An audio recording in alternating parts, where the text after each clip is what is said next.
Así que oremos en esta noche para que el Señor pueda utilizar al pastor en el tema de esta noche, vivir sin culpa.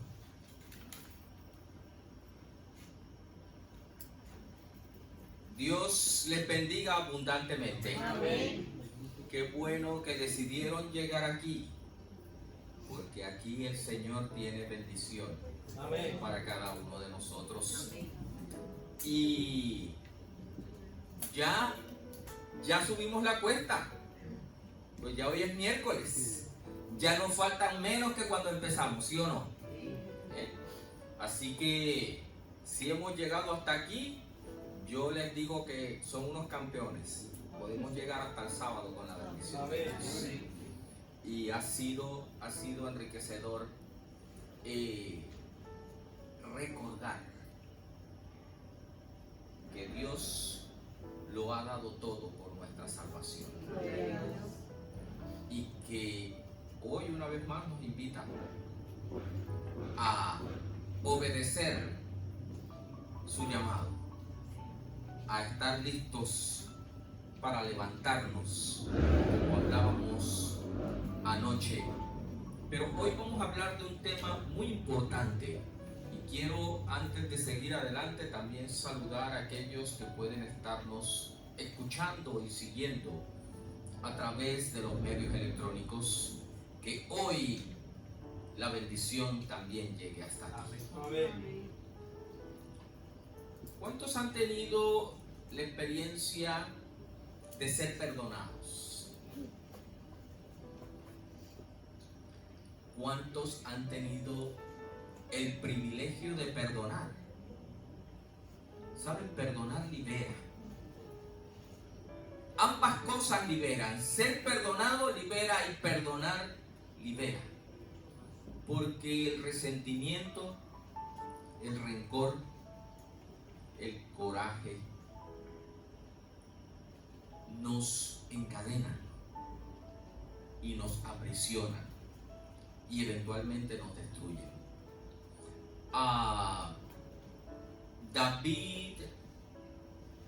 David se sorprende siempre de la misericordia de Dios. ¿Saben? La Biblia dice que David era un hombre conforme a ¿quién? Al corazón de Dios. Sin embargo, ¿recuerdan cuando él cometió aquel acto atroz ante los ojos de Dios? Porque no fue solamente el adulterio. Yo he llegado a pensar que más que el pecado, lo que ofende a Dios es nuestras motivaciones para hacer las cosas. Porque David, después de que hace todo lo que hizo, trata de presentarse ante la gente como el bueno. Esta pobre mujer que dio viuda, yo la voy a cobijar bajo mi sombra. Y ahí Dios dice: David, estás colmando la copa, ¿sabes? Y es interesante cómo Dios trabaja para que nosotros entendamos que Dios tiene más capacidad de perdonar que la que nosotros tenemos. Y fíjense que Dios es perfecto. Dios es bondad, es justicia. Nunca nos ha ofendido, nunca nos ha fallado. Cantábamos hace unos momentos, siempre ha sido ¿qué cosa? Fiel. Los infieles somos ¿quiénes? Nosotros. Y sin embargo, Él es amplio en perdonar. Es más, ¿recuerdan a Jonás? Cuando se sentó ahí debajo de la calabacera a que cayeran los rayos y centellas y el fuego sobre esos terribles ninivitas. Y llegó el día y ¿qué pasó? Y no cayó nada. Y le dijo: por eso no quería venir, porque yo sabía que tú los ibas a perdonar. David es confrontado. David es confrontado a través de una parábola. Conocen la historia, ¿verdad? Y le dice: yo necesito que tú me ayudes a dilucidar un caso, le dice el profeta Natán. Un hombre tenía muchas ovejas y llegando un huésped a su casa, fue y tomó la oveja única que tenía su vecino, que la crió desde pequeñita y que dormía con él. Pues él fue y tomó aquella oveja y la mató y se la preparó al que vino, en lugar de coger una de las muchas que él tenía. ¿Qué vamos a hacer con ese hombre? Y dice que David se encendió en ira porque nosotros sabemos cuando se ha cometido una injusticia y de alguna manera nos rebelamos ante la injusticia, ¿verdad? Y David dice rápidamente: tal hombre, ¿qué cosa? Merece morir y debe pagar ¿cuántas veces? Porque eso decía la ley. Al que era cogido tomando algo tenía que restituir 4 veces lo que había tomado para que se le quitaran las ganas.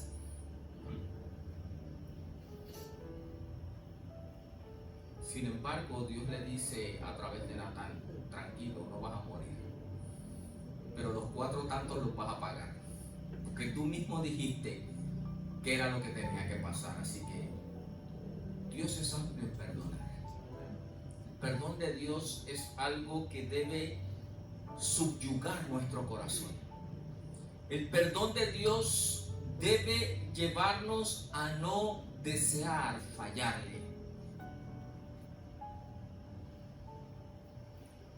Hoy, para volver a vivir, hay que volver a perdonar. Se cuenta la historia de un emperador chino cuando le informaron que en una de sus provincias había una insurrección, es decir, un grupo se había levantado para darle un golpe de estado. Así que dijo a los ministros de su gobierno: vamos allá a acabar con el enemigo. Cuando el emperador y sus tropas llegaron a donde estaban los rebeldes, él los trató con amabilidad. Y estos, sorprendidos y por gratitud ante la bondad del emperador, se sometieron a él de nuevo, desistieron de su rebelión. Así que todos los que formaban el séquito del emperador pensaron que él ordenaría de inmediato ¿qué cosa? Su ejecución. Porque ¿qué es lo que se hace con un traidor? Hay que cortarle la cabeza, ¿verdad? Así que todos esperaban que fueran ejecutados al otro día. Sin embargo, se sorprendieron en gran manera al ver que el emperador trataba con humanidad y hasta con cariño a quienes habían sido rebeldes. El primer ministro no entendía lo que estaba pasando y le dice: ¿de esta manera cumple vuestra excelencia su promesa? ¿No dijiste que veníamos a acabar con el enemigo? Pero sin embargo tú los has perdonado a todos y hasta con cariño los has tratado. Entonces el emperador, con actitud generosa, dijo: yo les prometí destruir al enemigo y lo he cumplido, porque ahora todos ustedes pueden ver que ya nadie es ¿qué cosa? Mi enemigo, ahora son mis amigos.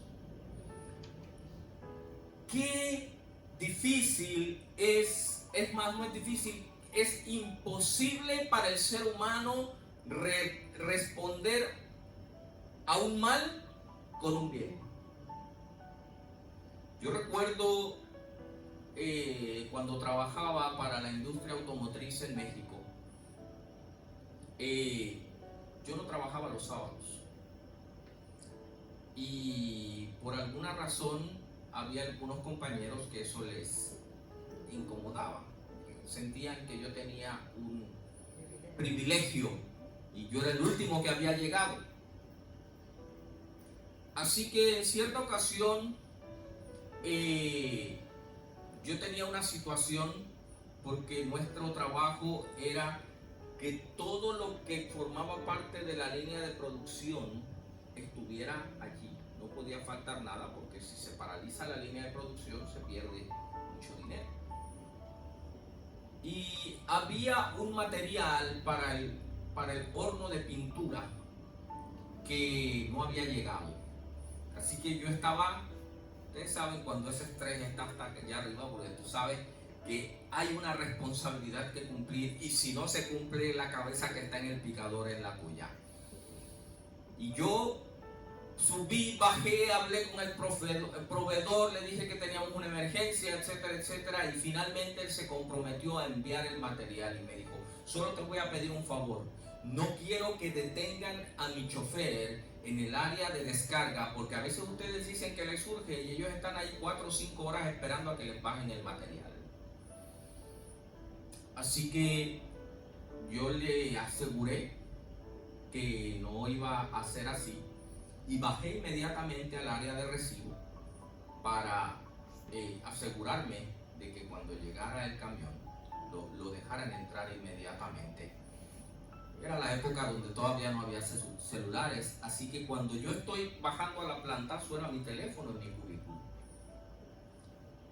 La compañía tenía un sistema en que si tu teléfono sonaba 5 o 6 veces y no lo contestaban, pasaba al compañero de al lado para que alguien tomara la llamada.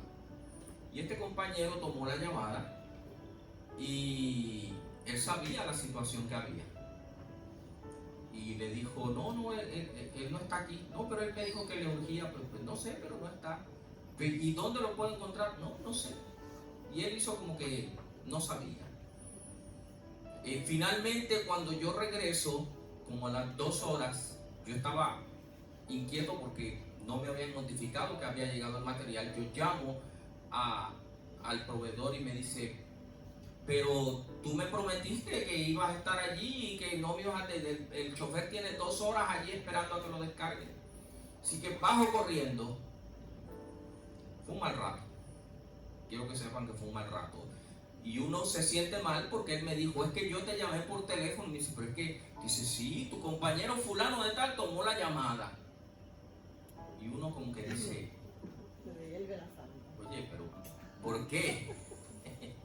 Pasó el tiempo y él era responsable de la gasolina de la planta. Que cada vehículo tiene que salir con 20 litros de gasolina cuando se fabrica.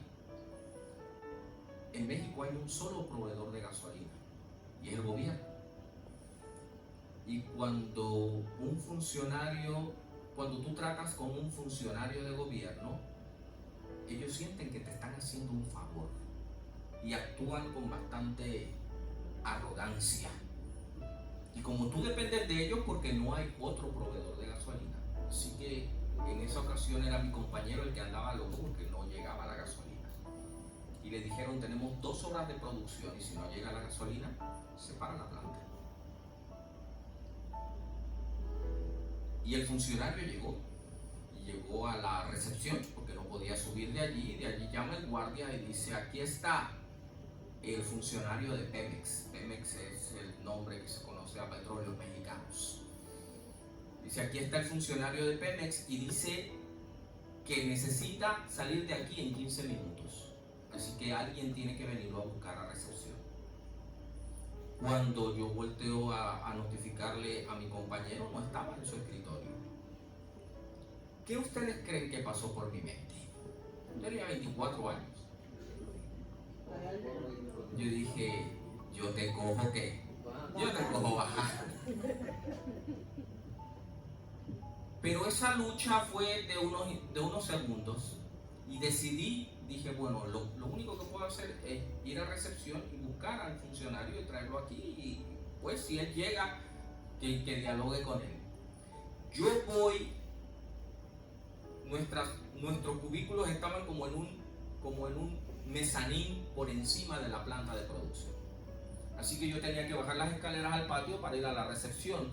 Cuando yo abro la puerta para bajar las escaleras, yo choco con él. Y lo único que le dije es: el funcionario de Pemex está en recepción. Él venía sofocado, o sea, como cuando tú sabes que tu trabajo depende de que eso se resuelva. Dio media vuelta y bajó. No me dijo nada, bajó, se resolvió el asunto. Desde ese día ese hombre cambió. Resulta después que él vivía en la misma urbanización donde yo vivía. En México había en ese tiempo un programa que tu auto había un día de la semana que no circulaba. Así que el día que no circulaba mi auto, él pasaba y me recogía. ¿Qué hubiera sido lo humanamente más usual que hubiera sucedido? Que yo le hubiera dicho, el que la hace, ¿qué cosa? El que a hierro mata, a hierro muere. Sin embargo, Dios es amplio en perdonar. Y cuando dice, Dios muestra su amor con nosotros, que cuando aún éramos, ¿qué cosa? Cristo murió por nosotros. El perdón no solamente nos libera de nuestros enemigos, como la historia del emperador chino. Yo podía haber continuado la guerra con mi compañero. En algún momento esa tensión iba a terminar afectando la situación de trabajo y uno de los dos iba a terminar perdiendo el trabajo. Sin embargo, en lugar de eso, como dice aquí, el perdón no solamente nos libera de nuestros enemigos, como en la historia del emperador chino, sino aún más nos libera del mayor de todos los enemigos del hombre, el rencor. Porque al final del día tú te comes por dentro y esa otra persona vive de lo más feliz. A él ni la vida le corre. No se le cae un canto porque tú estás enojado y porque tú vives con ese resentimiento en tu corazón. El mensaje de hoy nos habla de una mujer cuya vida era un tormento constante y su sentimiento de culpa aplastaba todos sus intentos de ser feliz. Vayamos a Juan capítulo 8, versículo 1. Dice, pero Jesús se fue al monte de los olivos y muy de mañana volvió al templo. Todo el pueblo venía a él y sentado les enseñaba. Versículo 3. Entonces los escribas y los fariseos le trajeron una mujer sorprendida en adulterio y poniéndola en medio le dijeron, maestro, esta mujer ha sido sorprendida en el mismo acto de adulterio. Ahora bien, en la ley de Moisés, Moisés nos mandó apedrear a las tales. Tú pues, ¿qué dices? Esto decían, ¿qué cosa? Para probarle, para tener de qué acusarle. Pero Jesús, inclinado hacia el suelo, escribía en la tierra con el dedo. Pero como insistieron en preguntarle, se enderezó y les dijo, el de vosotros que esté sin pecado sea el primero en arrojar la piedra contra ella. Al inclinarse hacia abajo otra vez, seguía escribiendo en tierra.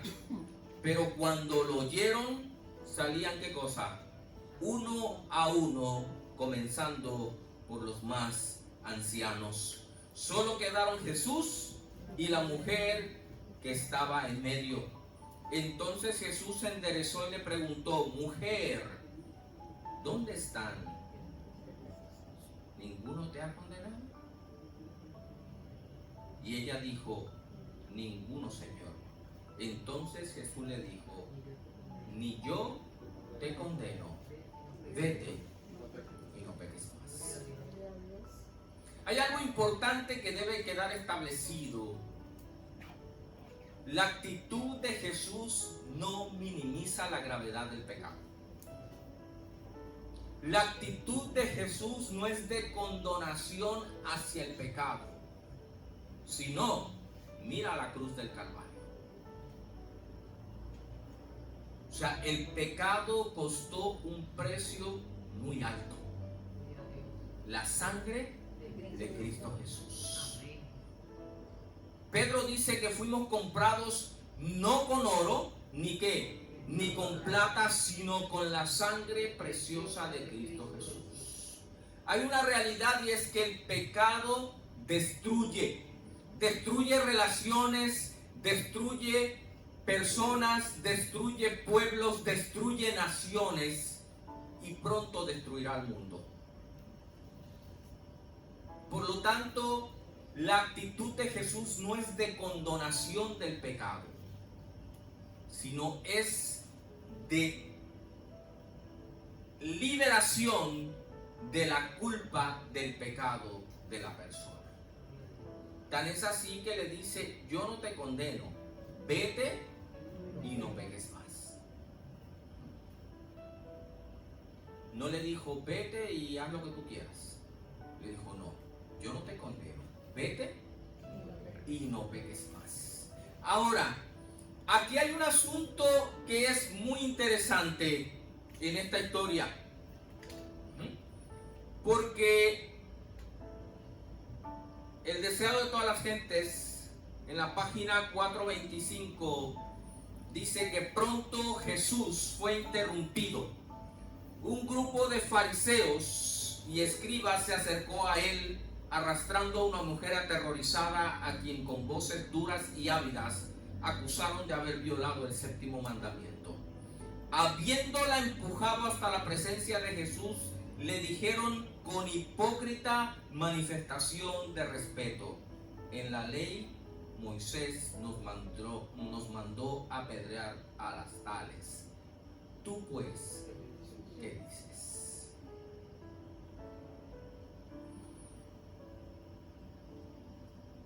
Y hay algo interesante en esta historia que no tiene que ver con la mujer.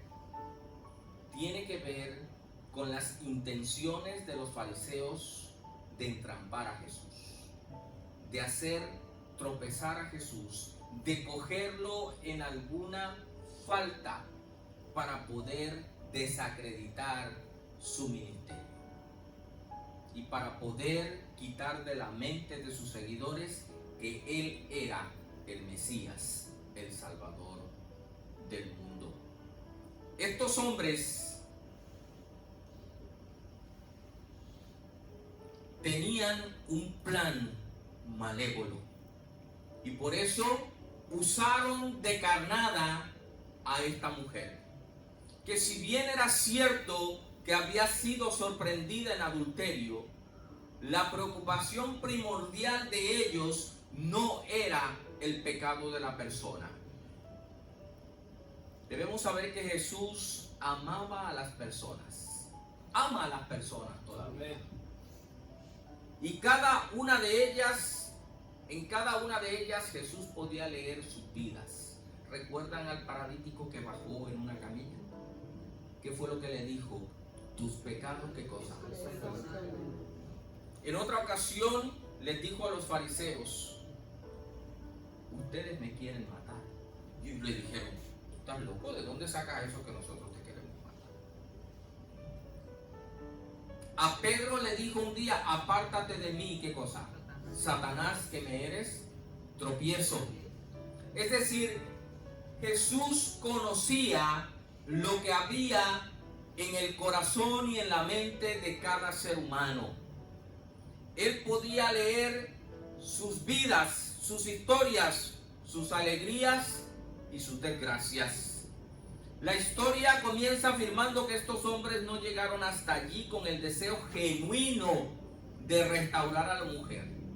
Es más, ni siquiera los movía el deseo de que los habitantes de su comunidad tuvieran una vida moral pura y recta.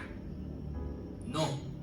La historia inicia diciendo categóricamente que su único objetivo era entrampar a Jesús, aunque eso implicara llevarse por el medio a la mujer. Y Jesús leyó sus intenciones, porque ellos sabían lo que decía la ley, y ellos eran los intérpretes de la ley y los doctores de la ley. Por lo tanto, ellos sabían lo que tenían que hacer, pero no lo hicieron. ¿Por qué? Porque en ese momento el pueblo de Israel no tenía libertad legal para cumplir con los mandamientos de la ley de Moisés. Porque los únicos que podían condenar a muerte a alguien era ¿quién? Los romanos. Y por eso es que le traen a esta mujer, porque dicen, si dice que no la deben apedrear, entonces está invalidando la ley. Y si dice que sí, se va a meter en problemas con los romanos, porque él no tiene autoridad aquí para condenar a muerte a nadie. Y entonces Jesús empieza a escribir en el piso. Interesante que el dedo de Dios escribe 2 veces, en la piedra y en la tierra. Y lo que escribe en la piedra es eterno. Pero lo que escribe en la tierra puede ser borrado, porque ¿qué escribió en la tierra? Los pecados. Y él vino para perdonar los pecados de todos. Amén. Pablo dice, cosa maravillosa es esta, que Cristo murió por los pecadores, y luego dice, de los cuales que yo soy el primero. Y cuando Cristo empieza a escribir con su dedo, y ellos empiezan a decirle, pero dinos, ¿la apedreamos o no? Entonces Jesús se endereza y les dice, el que esté libre de pecado, tire la piedra. Cuando ellos empezaron a ver lo que Jesús estaba haciendo en el suelo, ellos se dieron cuenta de que Jesús conocía su pasado, su presente y su futuro. Y dice que uno a uno, ¿qué cosa? Ahora, imagínense a la mujer. Esta mujer está bochornada, ha sido exhibida públicamente, no se ha respetado ningún tipo de dignidad del ser humano. Fue traída allí como un objeto y arrojada para pasar la vergüenza más grande de su vida. Es más, dirían aquí en Puerto Rico, la tiraron literalmente ¿a dónde? Al medio. Así que esta mujer ni siquiera levantaba ¿qué? Por 2 cosas. Porque estaba oyendo de que ¿qué iban a hacer? Apedrearla. Y si a ti te van a apedrear, ¿qué es lo primero que te vas a tapar? La cabeza. Y segundo, por la vergüenza. Si bien es cierto que la mujer de nuestra historia había cometido pecado, la forma en que la trajeron y la llevaron a Jesús fue humillante e inhumana. Su honor, su honra, su vida íntima, su privacidad, todo quedó al descubierto cuando los fariseos y escribas, arrastrándola, la lanzaron frente a Jesús. Tristemente en esta vida muchas veces ocultamos nuestros pecados y no los confesamos para arrepentirnos de ellos y apartarnos. Sin embargo, debemos estar ciertos de que no hay cosa oculta que no haya de ser mostrada a la luz. Todos somos pecadores, eso es una realidad. Sin embargo, Dios nos dice, el que confiese su pecado y se aparte, ¿qué cosa? Alcanzará misericordia. Por lo tanto, todo lo que se hace en oculto finalmente sale a la luz. ¿Y saben qué? Satanás está ávido porque tus acciones y tus decisiones equivocadas salgan a la luz. Porque uno de los títulos que le asigna la Escritura es que Él es el acusador de los hermanos. La estrategia de Satanás es primero presentarte la tentación como algo bueno, y después de que caes, entonces te tira al medio. Esa es la obra de Satanás, porque él viene a destruir, a robar y a matar. Sin embargo, Jesús dice, yo he venido para que tengan vida y para que la tengan en abundancia. Es Satanás quien utiliza esos pecados para avergonzarnos y humillarnos, llevándonos a una situación de desesperación. Estaba recién estrenado como pastor en la iglesia central de Tokio. Llevaba, yo creo que como unos 3 meses allí. Cuando un sábado por la noche, después de que despedimos el sábado y de que estaban recogiendo todo, entra una joven que era la directora del coro de la iglesia, entra con el novio a mi oficina. Cuando una parejita de novios jóvenes entran a tu oficina, hay dos cosas: o tienen una buena noticia o tienen una mala noticia, ¿verdad? Desafortunadamente la noticia no era buena y la joven estaba esperando un bebé. Dialogamos y les pregunté: ¿y cuáles son sus planes? Nos vamos a casar. ¿Se van a casar porque quieren casarse o porque se sienten presionados a hacerlo? No queremos casar. Ok. Oramos, les dije: tengo que reunirme con los ancianos, tengo que reunirme con la junta de iglesia y después hablamos. Ellos salieron. A los 10 minutos entra uno de los ancianos: pastor, ¿a qué vinieron ellos? Yo me quedé así. Digo, vinieron a hablar conmigo. Pastor, ¿hay algún problema? Digo, ¿tú sabes algo? Me dice, no, pero me estuvo raro que entraran en su oficina. Digo, ¿y por qué estás tan preocupado? Me dice, pastor, pida mucha sabiduría para lo que va a hacer.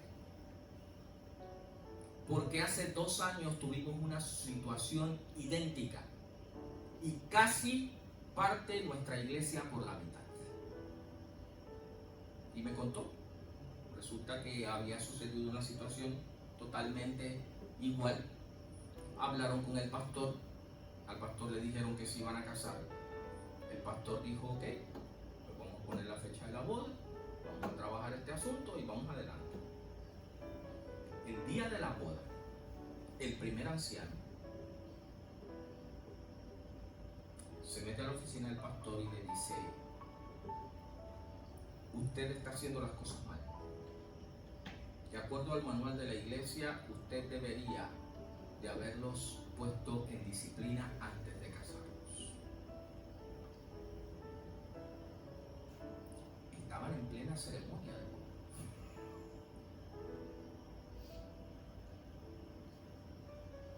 Así que la familia de la muchacha, obviamente, se molestaron terriblemente con el anciano de la iglesia. En Tokio, el pastor de la iglesia de los extranjeros es un pastor asociado. Por lo tanto, hay que un señor pastor. Así que el anciano llamó al pastor de la iglesia y le dijo, esta es la situación, esto es lo que dice el manual, esta es la decisión que tomó el pastor, esto es lo que está pasando y está mal. El pastor senior le dijo, gracias, voy a hablar con el pastor, estoy enterado de la situación. Y al otro día de la boda hicieron una reunión administrativa para disciplinarlos, ya que se habían casado. Así que esa situación creó una dinámica tan tensa en la iglesia que hubo familias que por meses no fueron a la iglesia. Y todavía cuando yo llegué había resentimiento de algunos contra el anciano de la iglesia. Así que cuando este anciano llega y me dice toda esa historia, me dice, pastor, por eso me dijo él, tenga mucho cuidado con lo que usted va a hacer.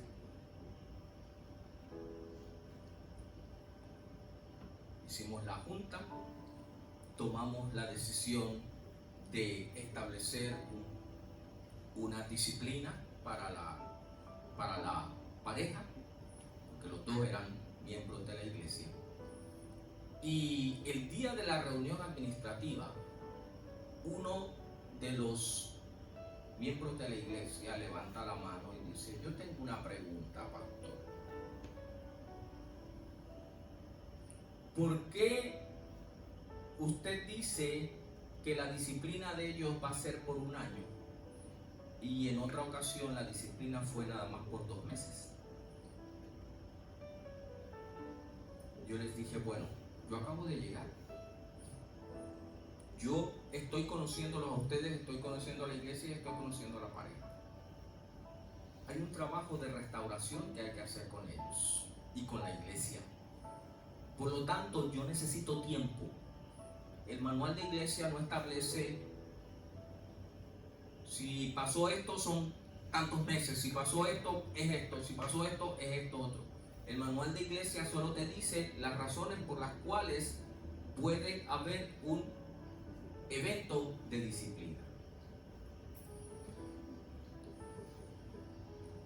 Yo soy flaco, así que no podía rebajar muchas libras, pero me hicieron bajar libras.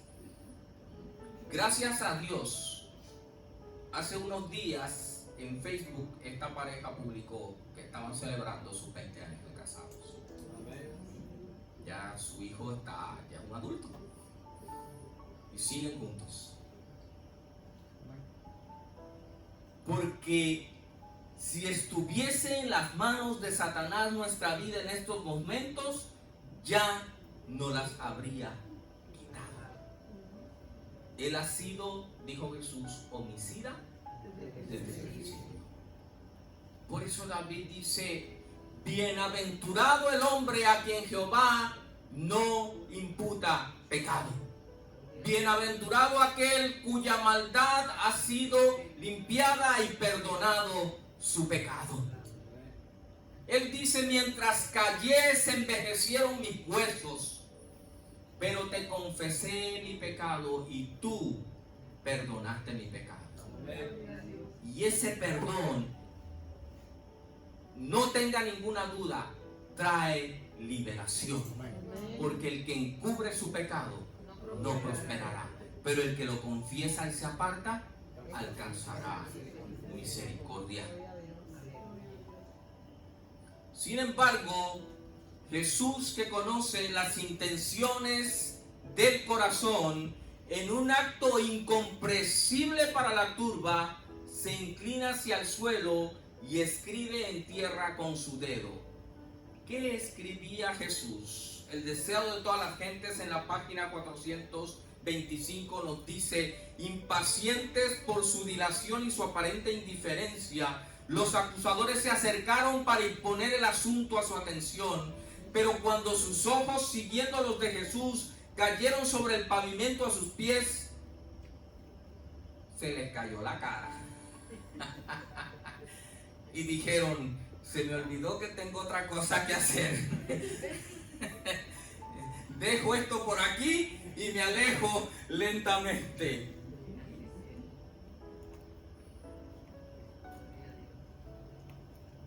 El pueblo que miraba vio el cambio repentino de expresión y se adelantó para descubrir lo que ellos estaban mirando con tanto asombro y vergüenza.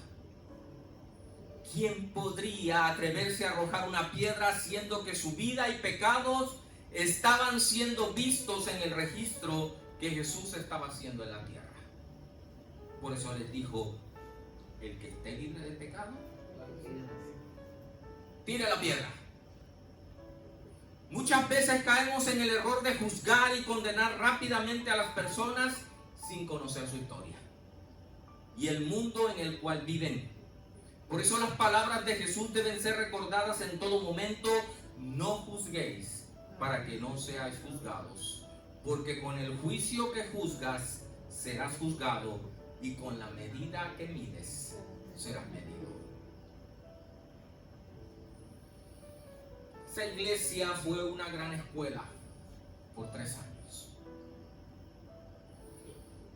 Japón es un país con muchas cosas hermosas, pero también con elementos de una sociedad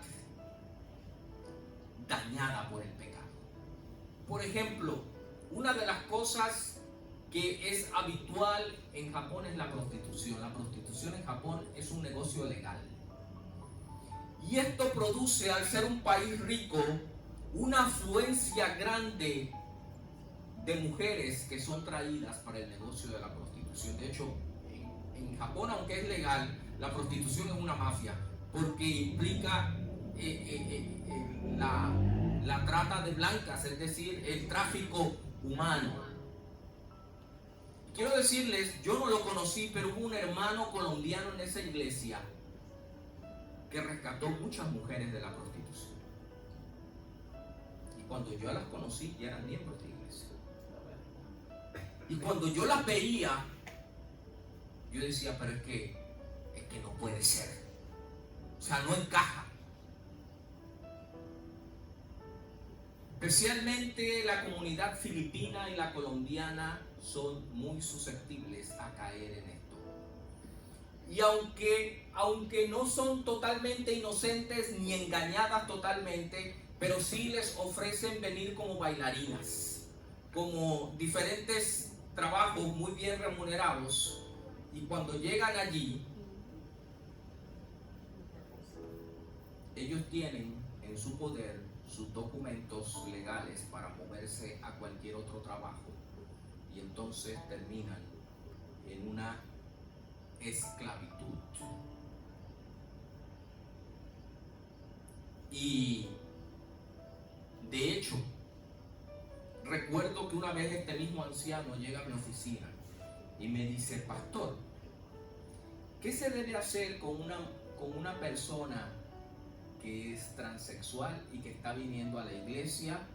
¿Y qué va a pasar si pide bautismo esa persona? Digo, ¿por qué me hacen esa pregunta? Me dice, porque aquí en la iglesia hay una persona así. Está totalmente, o sea, se hizo la transformación completa. Me dice, ¿qué vamos a hacer? Yo temblé cuando él me dijo eso. Yo le dije, ¿sabes qué? No tengo una respuesta. Solo te voy a pedir un favor. No quiero saber quién es, porque soy un ser humano y me voy a prejuiciar. Y si yo, atendiendo a la congregación, no he visto a alguien que yo diga, ¿esta persona viene o va?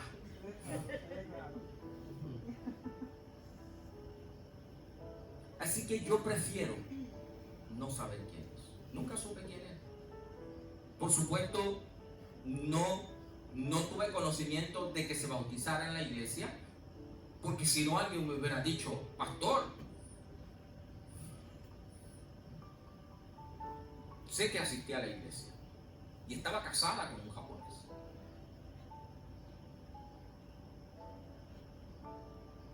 Porque como nuestra vista es corta y nuestra comprensión es limitada, cuando no entendemos algo, rápidamente tenemos que decidirlo y tenemos que definir qué es, qué está bien, qué está mal, qué se debe hacer, qué no se debe hacer. Y se nos olvida que el Hijo del Hombre no vino para condenar al mundo, sino para que el mundo fuese salvo por medio de él. ¿Quién podía ahora atreverse a arrojar una piedra, siendo que su vida y pecado estaban siendo vistos en el registro que Jesús había escrito en la tierra?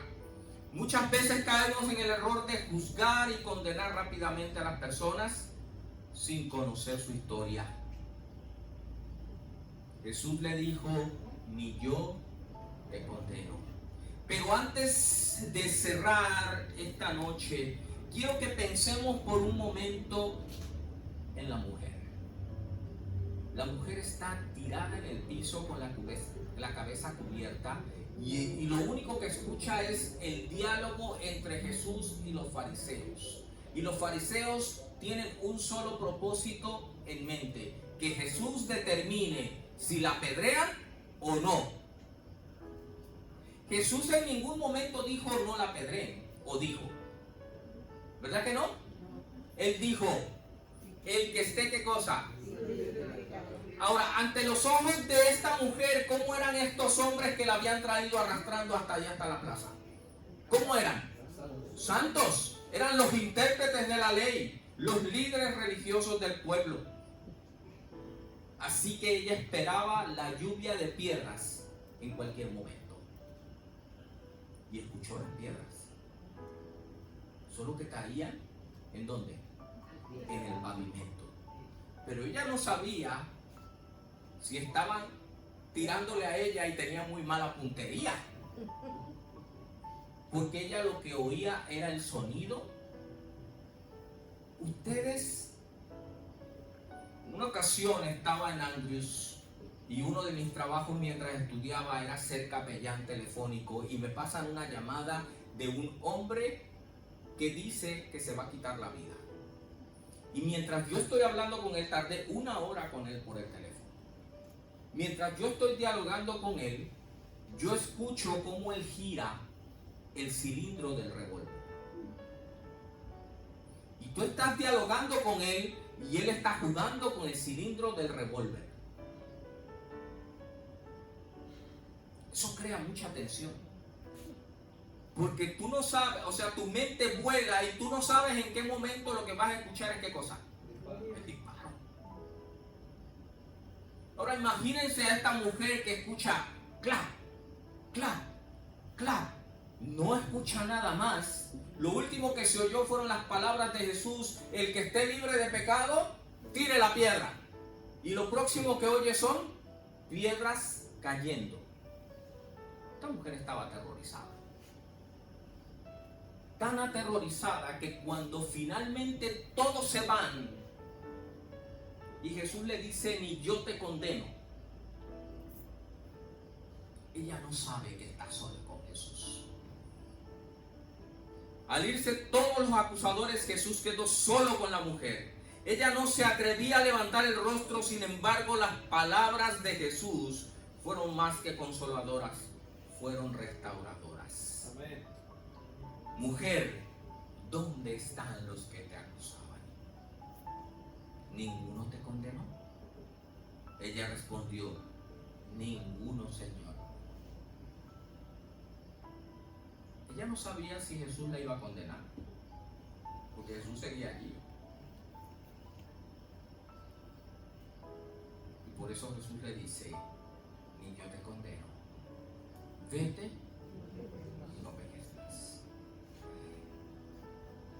Si usted lee la historia bíblica a partir de ese momento, pocas personas tuvieron un amor y una fidelidad más profunda a Dios que esta mujer.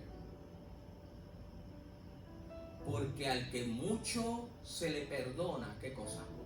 Mucho ama.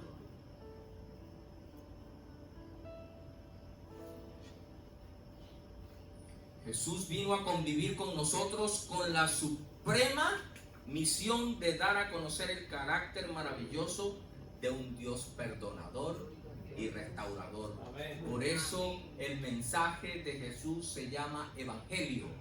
Buenas nuevas. Que estábamos perdidos y hemos sido hallados. Estábamos muertos y ahora vivimos. Ni yo te condeno.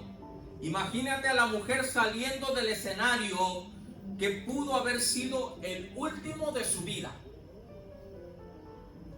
Porque ella fue tirada en el piso y la petición de los líderes religiosos era que fuera, ¿qué cosa? Apedreada. Con una enorme paz en su corazón, el maestro de la vida, el salvador del mundo, había perdonado sus pecados y la había liberado de una muerte segura. Hoy tú y yo podemos experimentar lo mismo. Porque el Hijo del Hombre no vino al mundo para condenar al mundo, sino para que el mundo sea salvo por medio de él. Por lo tanto, a través de esta historia, Jesús nos dice hoy: vete y no peques más. Dice la Biblia que para materializar esa experiencia de perdón y vida nueva, debemos nacer de nuevo. El bautismo es esa experiencia de fe y perdón que Jesús nos enseñó.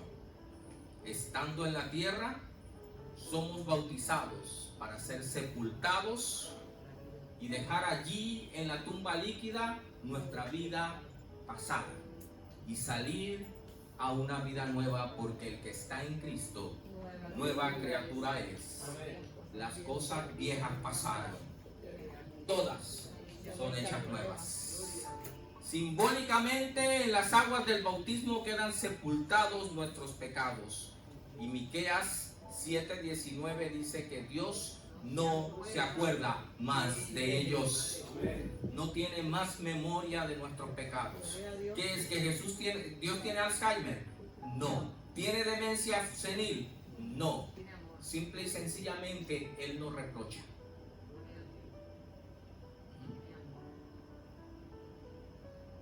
Él no te lleva la cuenta.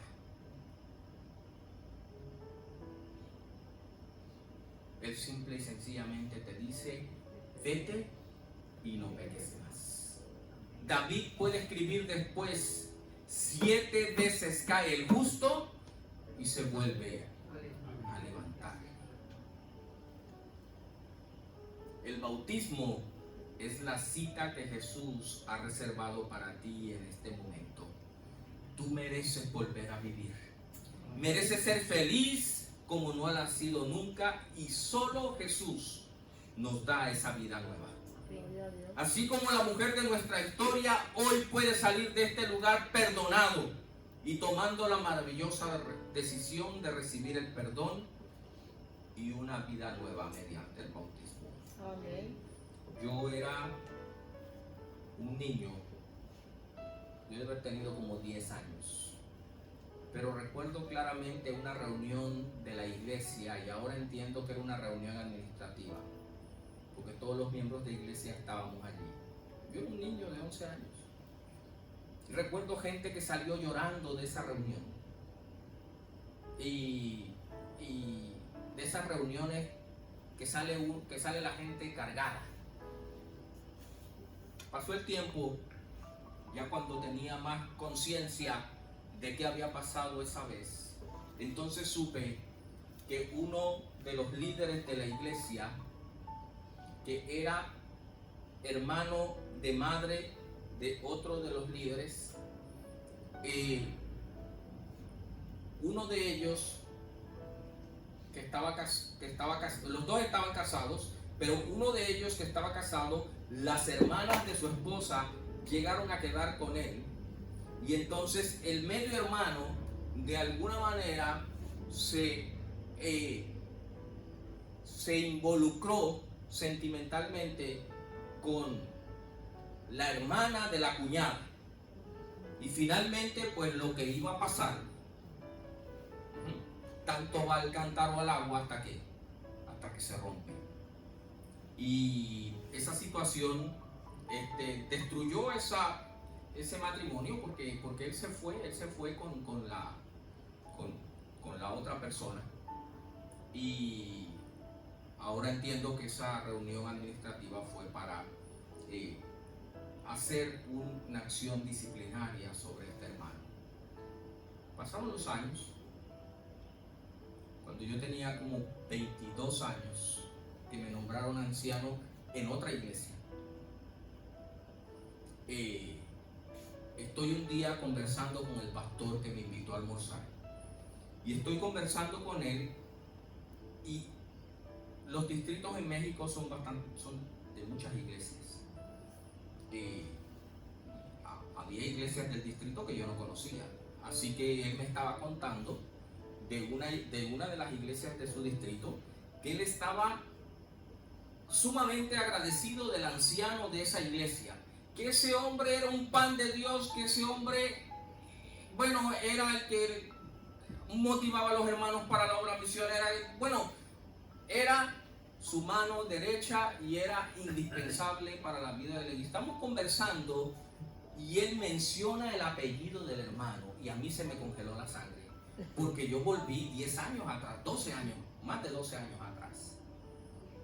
Era la misma persona que 12 o 14 años antes había sido la razón de esa reunión administrativa, de la cual todo el mundo salió compungido y llorando.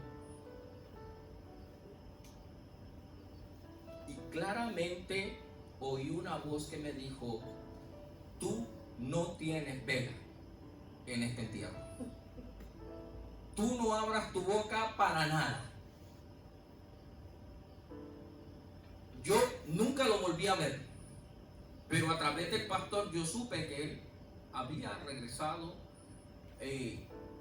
estaba en esa iglesia, era líder en esa iglesia. Y quizás podríamos pensar, ¿cómo llegó a hacerse otra vez líder de la iglesia? No lo sé. Pero Dios es el Dios de segundas oportunidades. Y de terceras y de cuartas. Ni yo te condeno.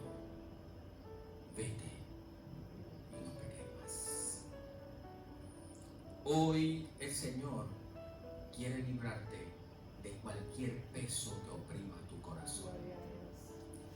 Hoy el Señor quiere decirte que conoce exactamente cómo tú te sientes y qué estás viviendo, porque Él sabe hasta lo más íntimo de tu corazón.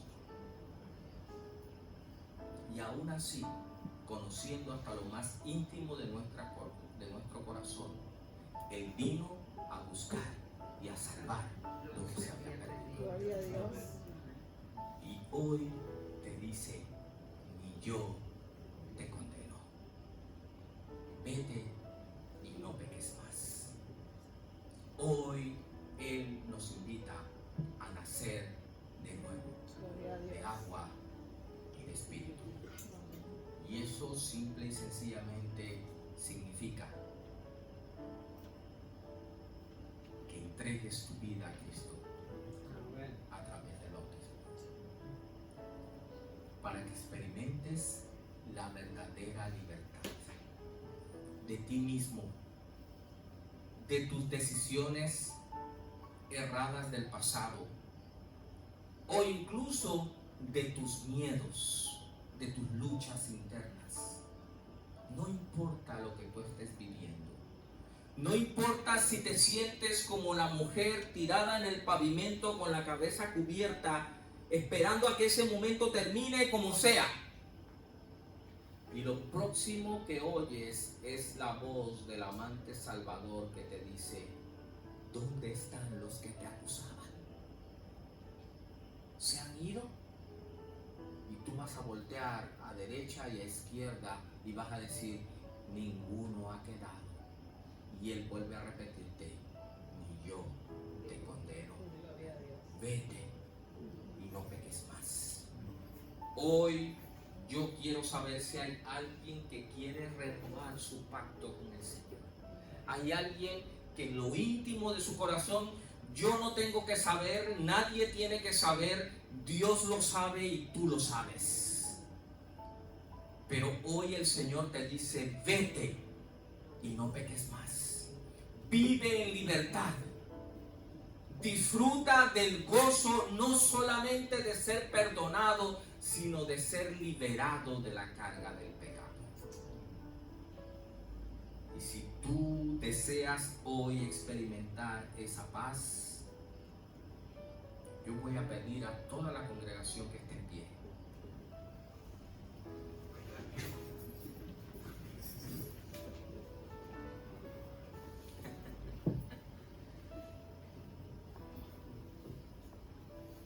Y si mientras yo oro,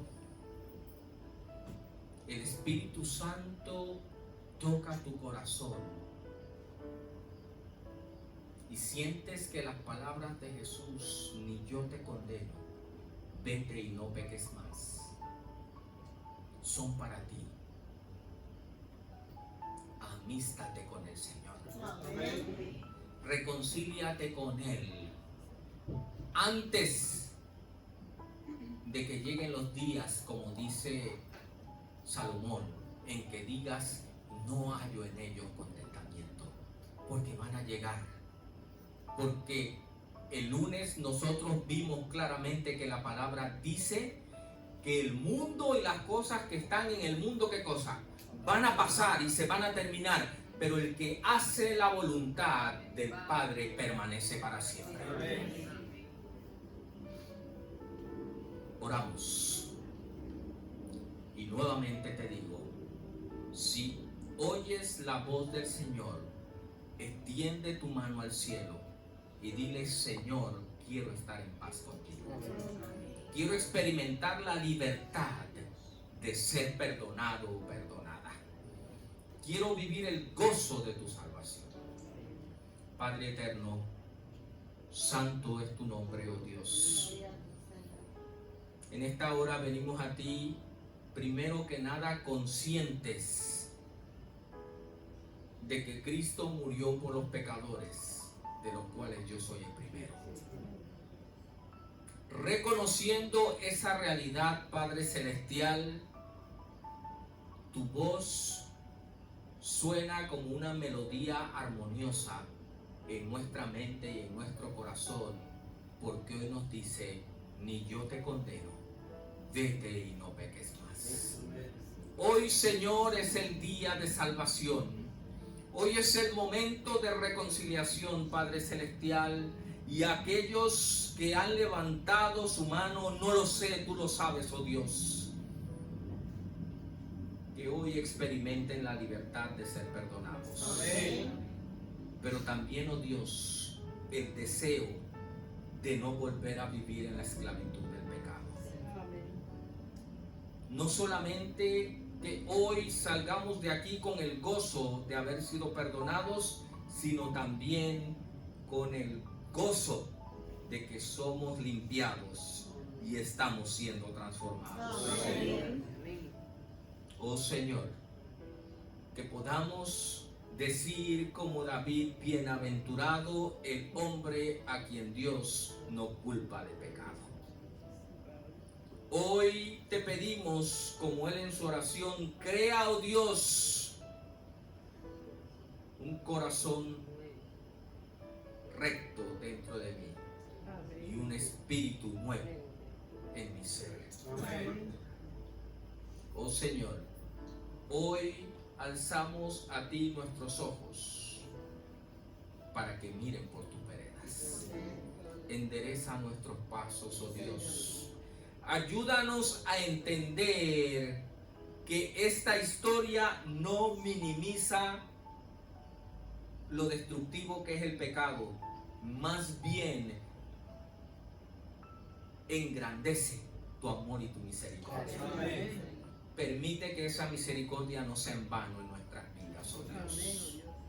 Que reconozcamos que es momento de entregarnos totalmente a ti. Amén. Y de permitir que con todo el dolor que pueda causar en nuestro corazón, estemos dispuestos a que tú quites de nuestra vida todo lo que nos pueda separar de ti. Amén. Para que podamos vivir la experiencia de decir que ni la vida, ni la muerte, ni lo alto, ni lo bajo, ni lo presente, ni lo porvenir, ni ninguna cosa creada puede separarnos del amor de Dios que es en Cristo Jesús. Amén. Gracias, oh Dios, porque hoy tú decidiste extender tu invitación nuevamente. Tú estás a la puerta de nuestro corazón y llamas. Danos el valor de abrir esa puerta. Amén. Y hacerte nuestro huésped de ahora en adelante, para que pronto seamos tus huéspedes en la Nueva Jerusalén. Amén. En el nombre de Jesús. Amén. Buenas noches. Dios me los bendiga. Y recuerden, ahora para atrás, ni para coger impulso. A los que nos han estado escuchando a través de los medios digitales, también les recordamos que la invitación es para ustedes. Entrega tu vida a Cristo y recibe su perdón. Amén.